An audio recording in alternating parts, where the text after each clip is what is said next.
আমার এক ফ্রেন্ড ছিল সেনেগালের, নাম আব্দুল ফাত্তাহ। মিশর আমি পড়ি, প্রথম আমি কালো লোক দেখলাম। আমাদের 11 জনকে নিয়ে গেল সেন্ট্রাল মস্কে, নামাজ পড়তেছি, 100 দেশের ছাত্র নামাজ পড়ে, আল্লাহু আকবার।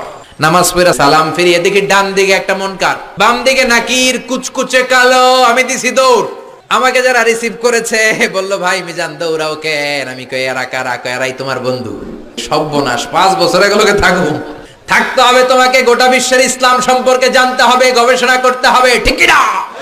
মিশতে শুরু করলাম কালোদের সাথে। কুসকুসে কালো, অনেক লম্বা, চুলগুলো এরকম বুটি বুটি হয়ে থাকে। আজীবন খবরে দেখতাম, ওই যে নেলসন ম্যান্ডেলারে দেখতাম খবরে, এবার সরাসরি দেখতেছি। এই ফাত্তা আমার পাশের রুমে থাকতো, তার পাশে থাকতো চাইনিজ, এরপরে পাকিস্তানি। তো এই ফাত্তা আমার রুমে ছিল ফ্রিজ, ওর রুমে ফ্রিজ নাই।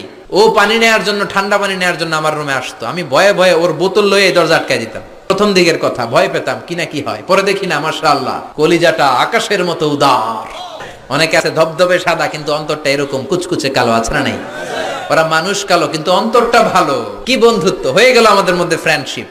একবার আয়েশা বলে, এই মিজান, আমি এত কালোর কালো, তুই এত সাদা চামড়ার হলি কেমনে?